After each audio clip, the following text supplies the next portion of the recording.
NOLA Motorsports Park in Avondale, Louisiana, the place for speed. And this is Prep Recruiting Insider, the place to hear about all the best high school football players in the metro area and in the state and in the nation.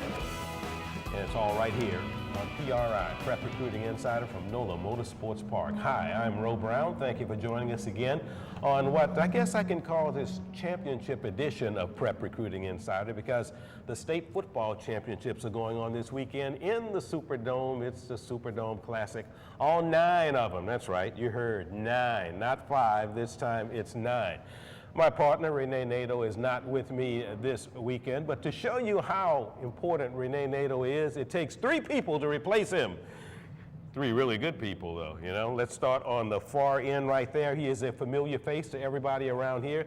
J.J. McCleskey, New Orleans Saints. Let's go backwards. University of Tennessee, Arizona Cardinals, the whole works, and Prep football parent now, but you know, I'm sure you'll probably talk about that later. JJ, thanks for joining us. Thanks for having me. And then right next to JJ is another familiar face, 15 years head coach at Huntville High School, state title in 2003. He is Lou Valden. Lou, it is good to have you here. You know, we got to have somebody that knows something about football besides, you know, the rest of us. So that's why JJ is here. No, that's why you're here too. And the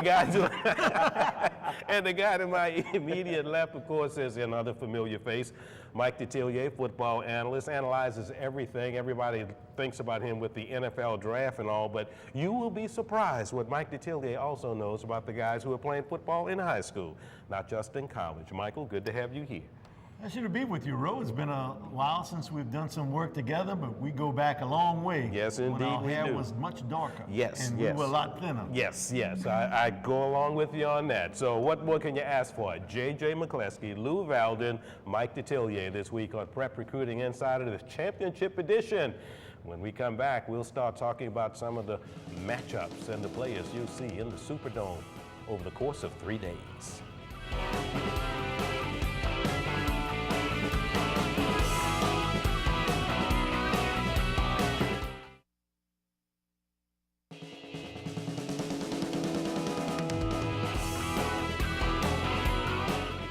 Welcome back to Prep Recruiting Insider. I want to mention that Lou Valden is here, and he serves kind of as our legend, our Ronnie Lamarck, legend of the game. You know Ronnie Lamarck, the legend down in St. Bernard Parish at Chalmette High School, and he is the sponsor of our legend of the game. We'll get to that a little bit later, and we'll mention that as the afternoon proceeds. Mike Detillier, Lou Valden, J.J. McCleskey here with us. All right, let's get started. Start at the top, Class 5A. You know, 9 championships. Man, I thought 5 was tough, but 9 championships. Parkway, the number 2 seed taking on the number 1 seed, Acadiana. 13-0 Parkway, 13-1 Acadiana. This one should be a really good ball game because you got contrasting styles. You got one side that, you know, is a quarterback that can run and pass and the whole works, and then we know what Acadiana is. It's that. When we saw I know. You guys know. And we've seen them play for the last 25 years. Ted Davidson been a great coach there, but they run the same system. And I hate to use that term system, but they run that system to perfection, Lou.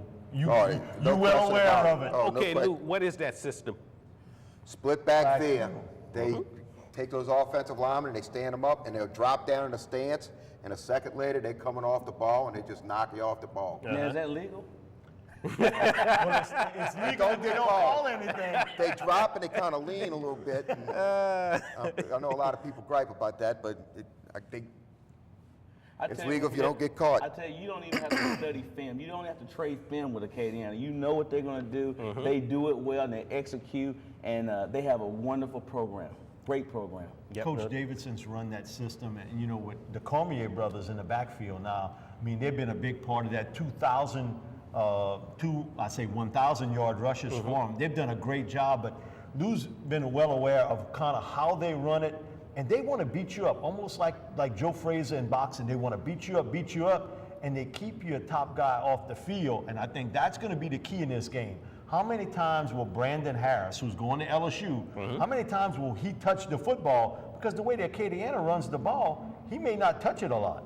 Well, that was the problem we had. We couldn't, you know, I had they had Allie Broussard, and we had LaRon Landry, and LaRon Landry's our quarterback, didn't get to play.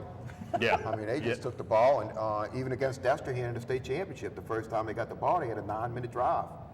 And then they knocked Derek Isom out, and that was kind of So end of the story. it's, you know, if you're Parkway, and we played Parkway, we lost to them last year in the playoffs. They have an outstanding football team, and they were all back from last year. So I talked to David Feast after the game. I said, "Boy, you're the first team I'm gonna look for in the bracket. I sure hope we're away from you." 'Cause we knew they were gonna be loaded, but you can't have any 3 and outs. You can't have a turnover. You better make the most of every possession you get.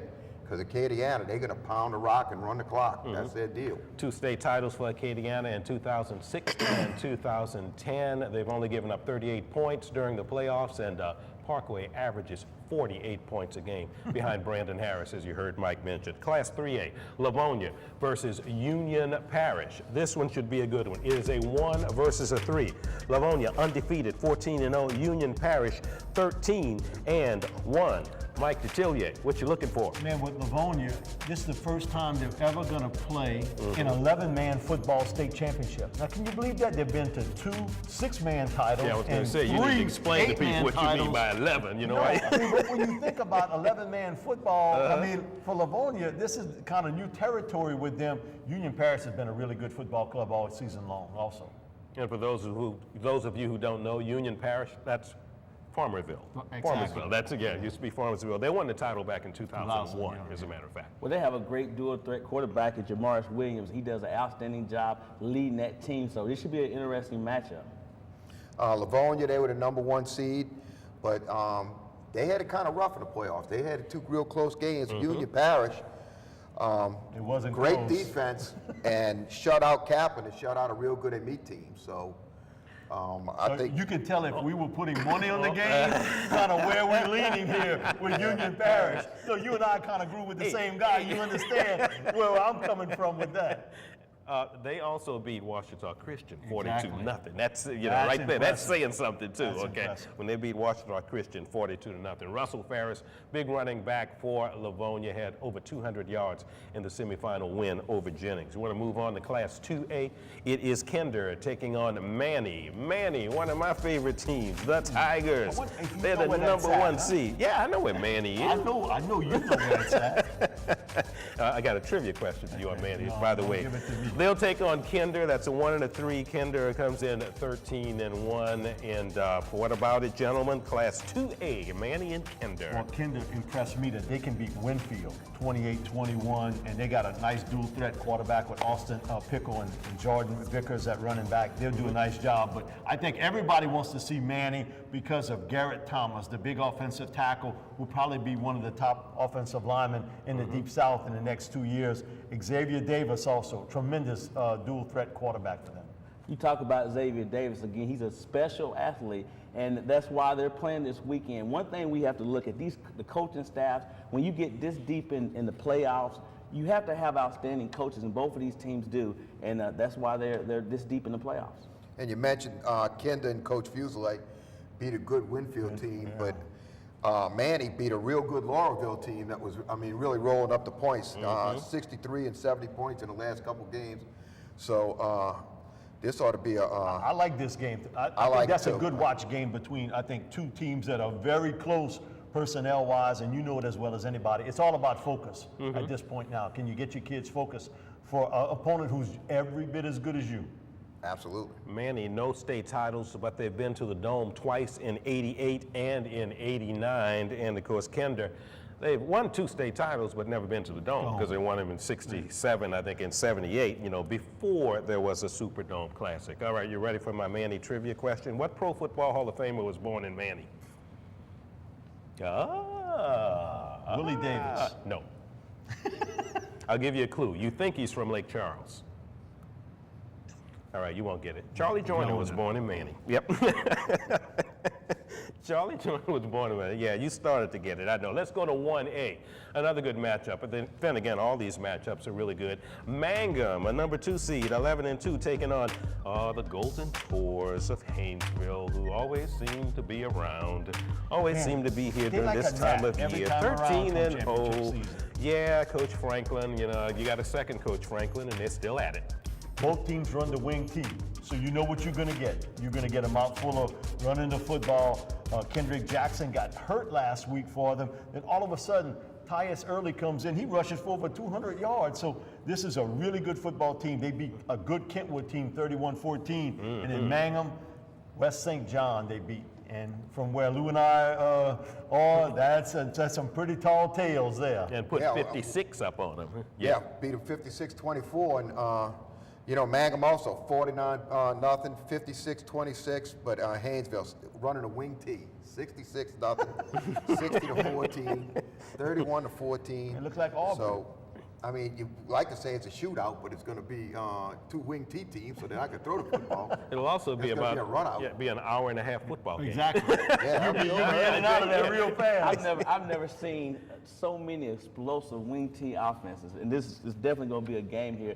It'll be a short game, but it'll be a high-scoring game. And Haynesville averaging over 52 points a game, and that's big time for a wing T.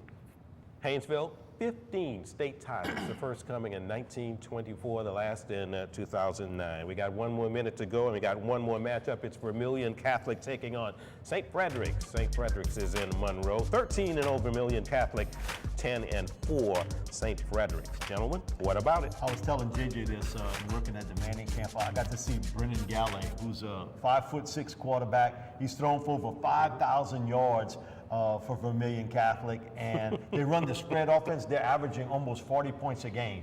That's an impressive football team, Vermilion Catholic, and I got to know Brennan a little bit. He's fighting type 1 diabetes, and he's done a great job. And he's going to UL Lafayette, not going to play ball, but a terrific little quarterback. Okay, so that's the deal in that division. We're going to come back, take a break, and then we'll come back and we'll talk about Division III, Hannon and Calvary. Hannon, first time in the Superdome. This is Prep Recruiting Insider from NOLA Motorsports Park, Avondale, Louisiana. Mike Detillier, Lou Valden, and J.J. McCleskey with us. We'll be right back.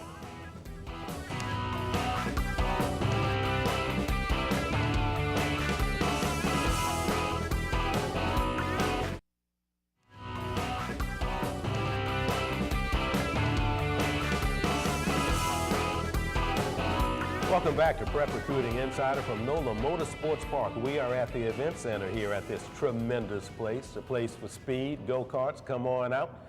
Hey, great place, all sorts of things going on here. I got my trio of experts here with me, Mike Detillier, Lou Valden, and J.J. McCleskey filling in.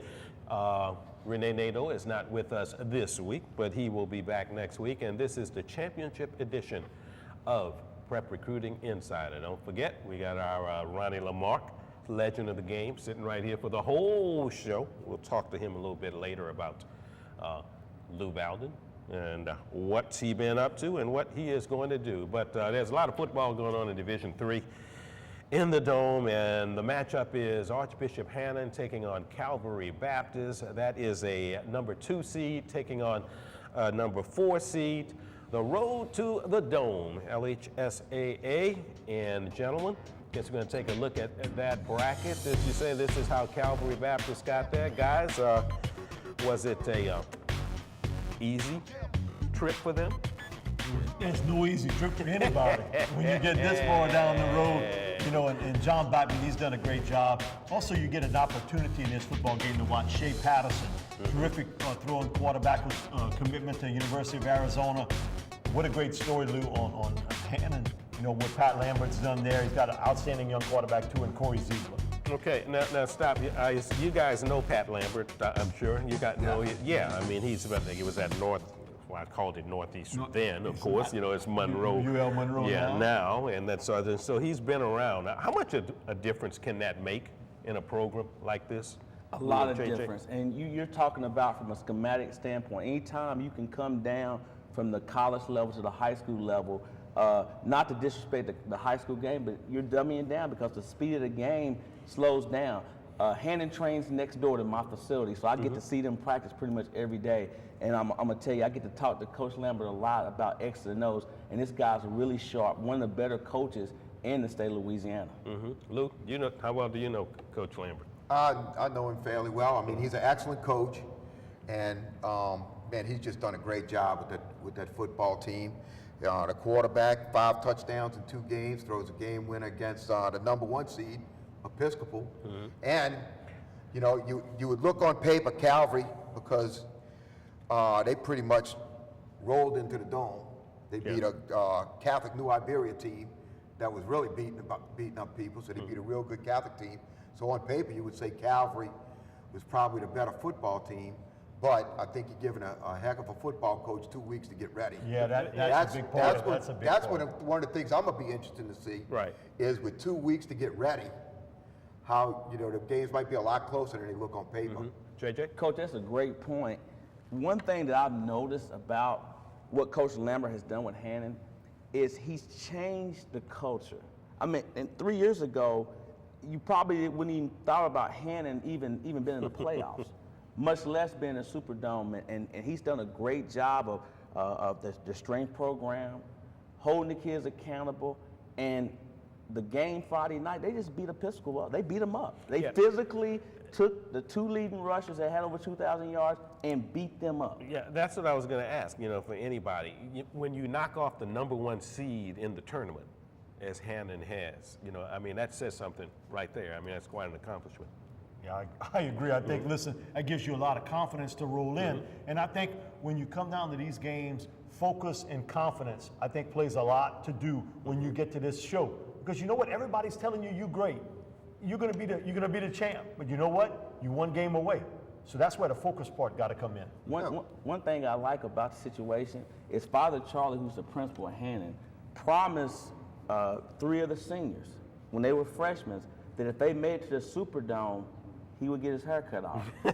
And Tuesday, they had a pep rally at the school, and Father Charlie cut his hair off. So again, Coach Lambert has done a great job of changing the culture, and I think, as you said, and as you said as well, I think they'll have a great game plan for him. Calvert, you mentioned the quarterback, Shea Patterson. We got about a minute left. Talk a little bit about him. Committed to Arizona. Committed to Arizona, and you know what Arizona runs. Oh, yeah. So, I mean, you got that spread offense. He'll throw it off the run. He's also a really good athlete, so he can make some plays with his feet. So, improvisation part, and that's where if you Hannon, you have to be gap sensitive here. And don't overplay him, because what happens, you roll up, he throws it downfield, you commit too fast, he takes off downfield. So, I think this is an interesting game between 2 guys that kind of got here a different way, but they've got their teams playing for the big enchilada. Division III, that's the final. Hannon versus Calvary in the Superdome. Don't be alarmed by that 8-4 Calvary record, because 2 of those losses came against Byrd and Parkway, 2 teams that, you know, we've already talked about one. We're going to talk about another later. So that means they are in the dome. This is Prep Recruiting Insider from NOLA Motorsports Park in Avondale, Louisiana. When we return, we'll talk about a good with Division II.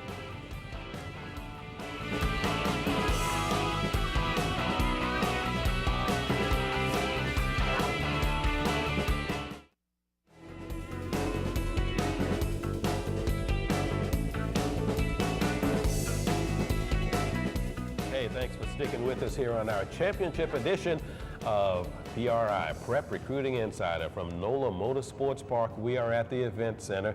Joining me this week, Mike Detillier, Lou Valden, and J.J. McCleskey, our esteemed panel of experts. All right, Division II. This is one of them I think people have been looking toward for most of the season. I think you guys would agree, you know, and we're talking about John Curtis, the Patriots, taking on University Lab. Well, there was that bracket there in Division III. All I can tell you is John Curtis has walked down this aisle before, along to 25 state championships. And you know, when everybody talks about their offense with Malachi Dupree, they got great running backs.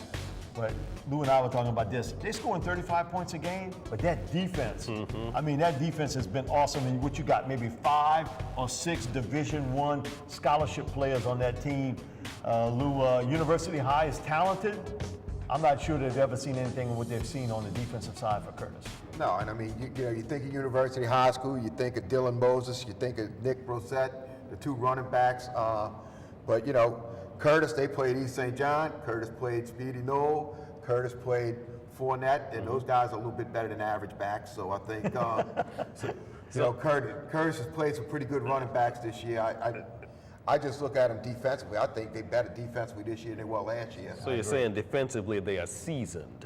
Is that what you're And saying? talented, which I'm is telling you. really good when you seasoned and But talented. people, Curtis' special teams are flawless. Yeah. Yeah. If you punt, and a lot of people punt to Curtis, they have the best punt return in America. I mean, so everything they do is just perfect almost. And JT does a great job. Like I said, this is his first rodeo. They expect to be there. I think Curtis wins this one. Yeah, I think so. Now, we were talking during the break where it said JT said this was his most talented team. I disagree with you. Last year's Curtis team was his most talented team, but this one ain't bad. They got some people still there. But on defense, I think you can put up a pretty good argument that this year is better than a year ago. One of the things with University Lab is all the prospects they have. Also, Garrett Brunfield, who's a big offensive lineman who's going to LSU. And what Coach brought up, Dylan Moses, Nick Brossette at running back, Trey Jackson, running a wide receiver defensive back, who's already committed to Florida. Their offensive line is good. I think that's the matchup I want to see. Curtis's defensive line against a really good University Lab offensive line. You don't win in the trenches against Curtis, you got no shot. I agree with you. This is an interesting matchup. This is probably the most talented matchup from both sides where you're going to see a bunch of guys going on to college to play. But one thing that I like, as Coach Valdo said, is the schedule that John Curtis play. We talk about the 25 state championships, but the schedule, St. Thomas Aquinas in the Dome this year. So again, this is a seasoned team. They've been there. I don't think U-High have played the tough game yet. And I think those guys, that they're talented. Can Manny Miles get it done against that defense? Well, one of the things is this isn't a best of 7. So what you hope is that maybe Curtis doesn't play their best that night. Right. Because it's a one-game season. And those things can happen. Lou, you've been in that situation where you've had teams more talented than maybe your state championship team, but didn't win it. Absolutely. You weren't at your best that particular one game, and it's not the best of 7. And I was fortunate in 2003, we caught Evangel. They didn't play them best. We got up on them. Yeah, and I had a lot of respect for Evangel, and Curtis beat Evangel 40-6. So I don't bet against JT in his house. Dylan Moses made a big splash this year nationally because he was a 9th grader that was offered and accepted and that sort of thing. How good is he? Athletically, you know who he reminds me of?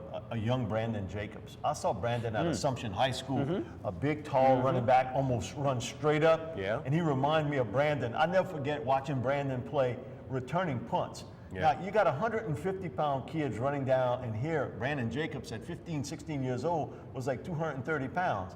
You got to have some big coconuts to try to grab Brandon Jacobs out in the open field. Dylan Moses reminds me a lot of a young Brandon Jacobs.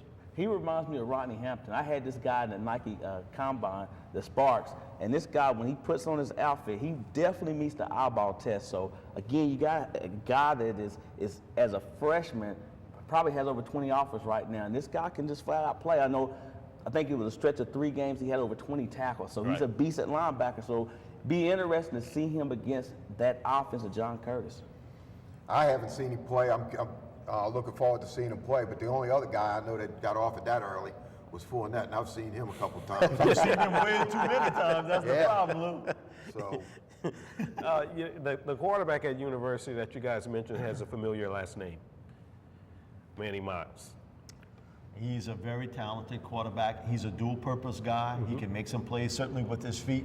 But when you have that type of running game, you hoping that he can make a few plays via the air. I think this is the type game that, against that secondary, how many plays is he going to make there? I think this might be a big game if they're going to test Hunter Dale, who's really one of the top juniors out in the state and almost in the country, you might say, at that safety position. Are you going to test that secondary? To beat Curtis, you got to be able to throw the football a little bit. You can't just run the football on him. One thing that I'm impressed with John Curtis is from a schematic standpoint, they do a great job of disguising their coverages. This would definitely be the best secondary that Manny Miles has faced, and this could go down as one of the best secondaries probably in the history of the state of Louisiana, because you have guys at every position that will play on Saturdays. When you think about that, 4 players in the secondary, all going to be Division I scholarship, man, Lou, we sitting in the wrong place as far as recruiting is concerned. All right, this is Prep Recruiting Insider. Okay, Detillier, where are these people going? You got all these names written down here. Come on, where's Alexander going? Come on, tell me, man. I think everybody is Alexander, worried about where's Malachi Dale Dupree. going? Where's Kenny Malachi Young. going? Where's Kenny Young going? I think Kenny Young goes to LSU, and I think Malachi Dupree goes to LSU. I agree Do with you? you. Really? I agree with you. I think both of them go there. But listen, Curtis is going to have about 10 guys off that team sign scholarships. But again, you got a very talented university lab team, and I'm only saying, I think everybody here agrees that we'll probably would pick John Curtis, but it is a one game. Yeah. It's not And all the it takes best is of a one. It's seven. not a All it series. takes is one. JJ? John Curtis has so much depth. Your backup receiver doesn't have over 20 catches. It's committed to Houston. I Yeah. mean, that Yeah. shows you just how many playmakers you have. And again, take my hat off to Coach Curtis because he does a fine job with his program, and he definitely is who he is. Division II final. It is John Curtis taking on U-High University Lab from Baton Rouge. We're going to take a break, and we'll be right back where we'll deal with Division I. Yep, that's a big one also. This is Prep Recruiting Insider from NOLA Motor Sports Park with Mike Detillier, Lou Valden, and JJ McClaskey.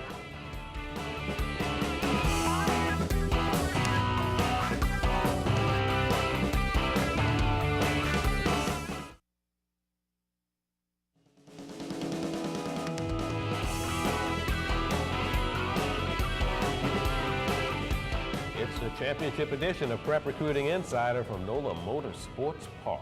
Don't forget our legend of the game, Lou Valden, has been here with us for the entire hour. Legend of the game is sponsored by Lamarck Ford. Ronnie Lamarck, a legend.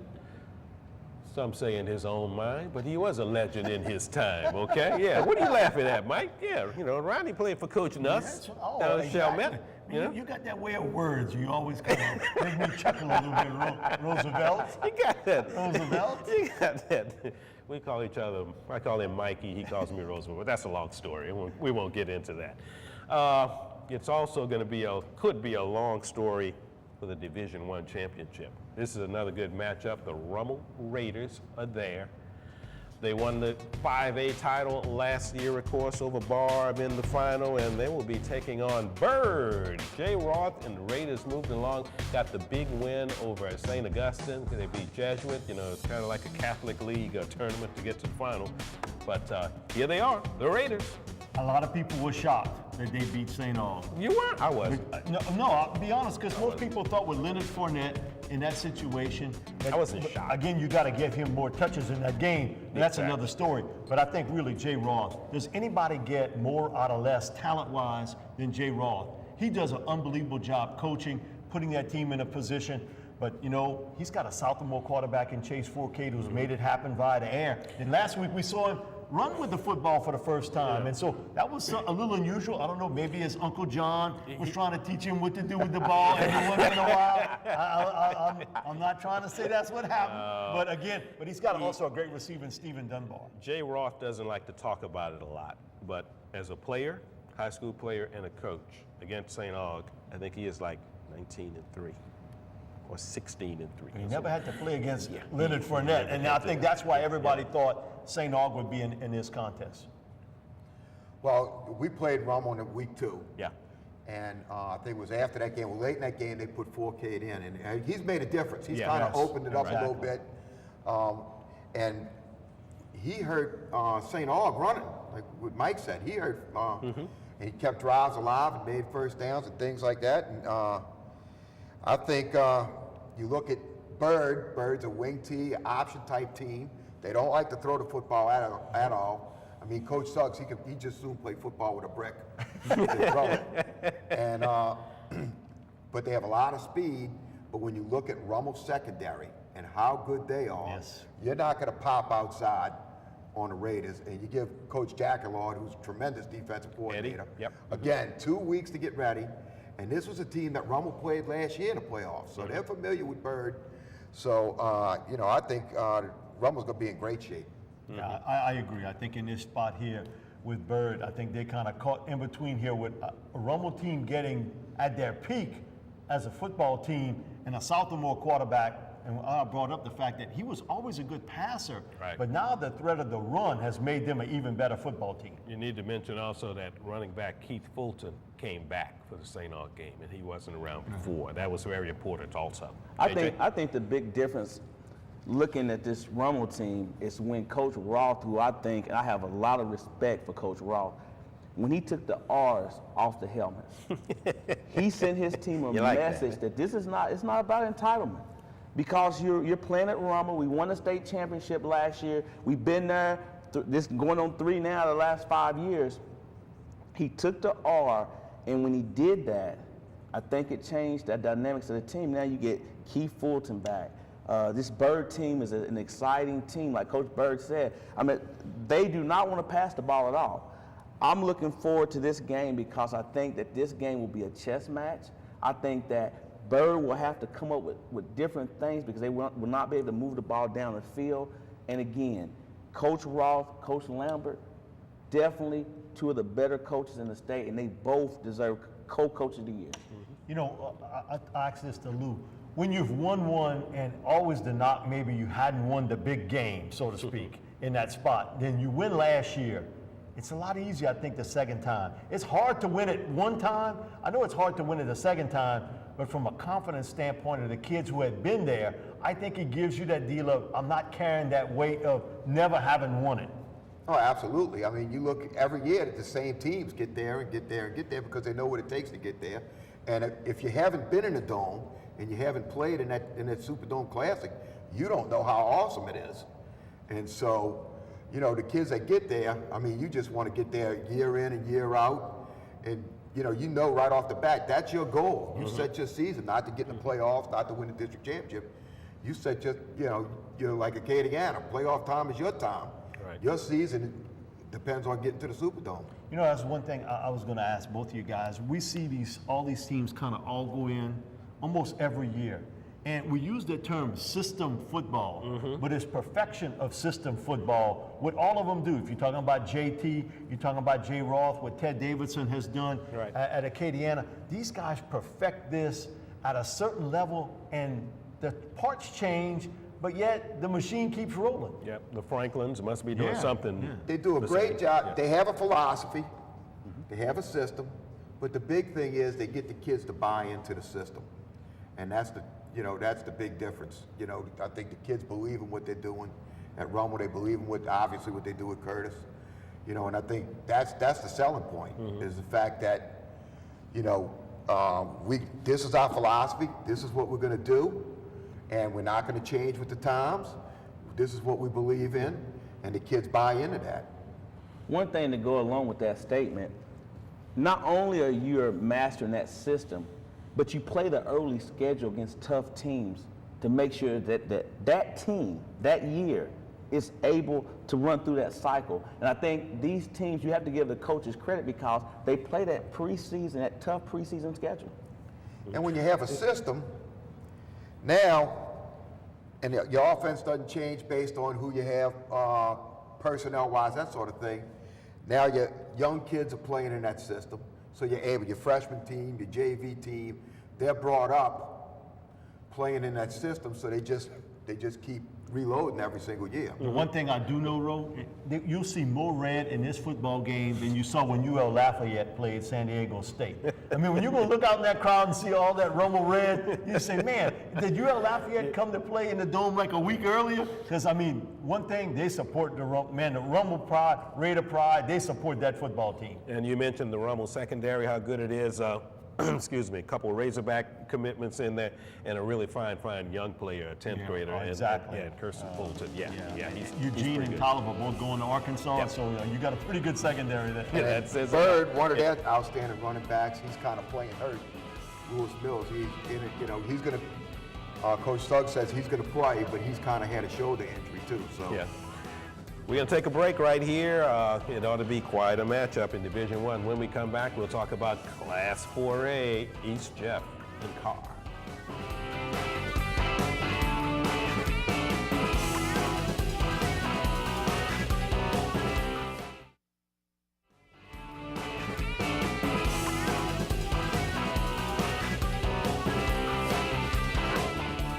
Welcome back to Prep Recruiting Insider. So glad to have our cadre of analysts and experts here. J.J. McCleskey, Lou Valden, and Mike Detillier. Guys, thanks for joining us here on Prep Recruiting Insider. All right, Class 4A. You know, this is the one game that I might not be able to see, but it's the one game I really, really wanted to see. And we're talking about East Jefferson undefeated against the Cougars of Carr, defending state 4A champions. You know, I think a lot of people were shocked that East Jefferson would get into this game because of who they had to play. Neville, who has walked down that aisle many times to get to this game. You know, the thing about it with Edna Carr is the great story. Jabbar Jaluk leaves, goes to Louisiana Tech as an assistant coach. Nathaniel Jones comes in, got a lot of talent. You got the man himself, Speedy Noel at quarterback, Gerald Willis along the defensive line, 12-1 this season. But the story, you know, locally, it's got to be what Coach Nick has done at East Jeff. Absolutely. A 14-0 football team. Yep. I don't think anybody before this prep season started could have predicted that team would be where they're at today. Oh, no, that's an outstanding job. That's really the story of this football season. I agree. What Nick's been able to do at East Jefferson. When's the last time they won a playoff game? Maybe in the 70s with Mike Molly. So, you know, it's, and they're going to have a shot. You know, people people underestimate them. Everyone's writing them off, saying Carr's going to win the football game. But if they can run the option offense, they can do what Acadiana's going to try to do to Parkway. Limit Carr's possessions. Now, the problem is Carr's very, very talented on defense. Yeah. And they played a pretty good option team earlier in the year in Curtis. So they have an idea how to defend that sort of thing. Lots of people on their front seven, huh, JJ? Well, East Jefferson has Ronald Green and Eugene Wells, so that gives them a chance. But because Carr's front seven is pretty much an NCAA football team, Or close to it. or close to it, I think the importance in this matchup, sometimes you get a bad matchup. And in my opinion, I think this for East Jefferson, I think this is a bad matchup. I just think that they can man up on the outside. They have cornerbacks that's going to college as well at Carr. I think that they can put 9 in the box and you're going to have to just run it down my throat. And I just don't know if East Jefferson's line is that good to do that to Gerald Willis and those guys. I mean, linebackers are outstanding. I watched Carr play 2 or 3 times this year, and they do a great job of playing physical and running to the ball. He's talking about Donnie Alexander, tremendous linebacker, and Javon Williams at defensive end. But I think for East Jeff to win this game, you got to limit Carr's possessions. You cannot give them the football right back because you know with Speedy, he's going to get them downfield. He's going to make plays for you. So I think the big key here is you got to get some turnovers. And you got to limit Carr's possessions in these games because if not, you're not going to be able to keep up with the scoring kind of blitz that Edna Carr is going to give you. And, you know, Carr's defense just tremendous. Everyone talks about Speedy Noel, but, you know, they've given up 13 points in 4 playoff games. The last 2 games were shutouts. They shut out Landry Walker, an unbelievably talented football team. But you're right. You know, East Jeff's going to have to just burn the clock. They probably get to watch a 25-second clock and snap it with a few seconds on it and just try to keep it close, shorten the game, and have a shot to win. Now, Carr blew everybody out in the playoffs, and East Jeff's been in a couple shootouts with Warren Easton, with Bell Chase. They had a tight one with with Neville. They won in the last one. So the one event, you know, at least they've played for 48 minutes. They're battle tested. They're battle tested. They're not going to quit, and they're not going to give up. They're going to fight for 4 quarters. Jay? East Jefferson hasn't faced a team that has had a Batman and Robin. And what I mean by that is Glenn Irons. We talk about Speedy Noel, but who was the district MVP? Glenn Irons. He had a great season. Again, here's another kid that has several scholarship offers. And I think he's the key to their success. He's been the key to their success all year. Well, let me ask you this for all 3 of you. Is Carr a better team with Taylor playing quarterback? Absolutely. I think so. Absolutely. You know, as opposed Absolutely. to Speedy taking the snap and taking off? Well, I know he tried to do that in the past. I mean, that's how they, 2 years ago, we played him, and we watched him in the scrimmage, and Speedy was at receiver. We watched him against St. Aug and Jamboree. Speedy was at receiver. We didn't play week 1 because of the hurricane, so the first time we got to see him again, we play Carr. All of a sudden, Speedy's at quarterback. We ready to double cover him. And the first And you play, couldn't triple cover. yeah, the first play, he earned his nickname. And he's taking a Yeah, snap and went taking off, downtown, right? Yeah. Because you So can so much see- for that game plan. Yeah, that one went out the door. But, you know, and not trying to put the cart before the horse here, he is really Odell Beckham. You know, when you look at him as an athlete, he is I know what you Odell mean. Beckham in Yeah. that his position in college football, he's going to be a wideout. But I think, you know, as a punt returner, as a wide receiver, he is Beckham. And I agree with you, Ro, that I think with Kerry Taylor, he gives you the options to do so many things with Speedy No. But the other part, too, is, man, when you following a guy like Jabbar Jalou, the kind of pressure Nathaniel Jones is under, too. This is first year, you getting handed Gerald Willis and Speedy No and Taylor. And what you brought up, certainly by Glenn Irons, all those guys you given, man, that's a lot of pressure on you as a coach. Don't mess it up. All right, Oh, absolutely. we know we've talked about all the prospects there at Carr, but you know, what about people at EJ? You know, some prospects. Well, What about Eugene Wells? I mean, there's a guy Eugene who's an Wells. option guy. You know, and you don't have much of that anymore. What's going to happen with him? Because I think he's probably a second-tier type school team. I think probably a middle-range type school is going to get him. I'm impressed so much with Ronald Green, though, also, because he can throw the football, run with the football real well. He runs on that read option, does a great job with it. And on defensive side of the football, Edgar Jackson, Yeah. outstanding football player for him. And Jamal Veazey, also, very, very In good the football secondary, player. So yep. you're talking about talent against talent here. And when you have that, I just think when you have so much offensive talent that Carr has, if they get the football a few more times than you, they end up winning. That defense is good enough, I think, maybe to do it. I agree with you, JJ. The matchup here, I think, swings toward Edna Carr. But the coaching matchups, to me, is the most intriguing because I think in this spot with Nick and his team being there for the first time, you're kind of playing with house money here. Nobody's expecting us to win. Yeah. All the pressure's on Edna Carr Absolutely. and how they handle that also. You know, and Nick's got to be patient. You know, even if he gets behind, he's got to be patient and stay with his plan. Run the ball, run the option. You know, try to burn clock. And so my question, as we've ended all the segments, you know, so where are these people going to school? You're supposed to know this stuff, man. Well, you want to know about Speedy Nolan, Gerald Willis? I think LSU finishes strong. Yeah. And I think they end up getting both Speedy and Gerald Yeah, Willis. I think And I know so. everybody's going to say, well, because of Gerald's half brother, basically, and then Collins going to Alabama, he'll end up there. Who knows who'll be the head coach at Alabama at that time? That'll be the other part of it, because you know that Texas job might come open. So Lou, I know you're unemployed right now. Yeah, or Lou, close to yeah, it. that's what I was gonna say. It might be a situation for you. Lou Well, I Valden. might, if, you know, I kind of stunned him a little bit. I'm saying- sorry about that. I'm sorry everybody was about saying Coach Saban was going to Texas, but since he heard the Hornville job's open, he may go. So that'll open up Alabama and Texas for me. There you go. I that. like That's that. pretty good. I like Jovan that. Williams, too, the Yeah. defensive end, outside linebacker, going to Oklahoma State. And boy, have they been a team that has really recruited this area extremely Big hard time. and come up with some players. They stole one out of LSU's backyard in the running back. Well, it ought to be quite a matchup in Class 4A, Edna Carr versus East Jefferson. We'll take a break right here, and we'll come back and close it out with a decommit. This is Prep Recruiting Insider from NOLA Motorsports Park.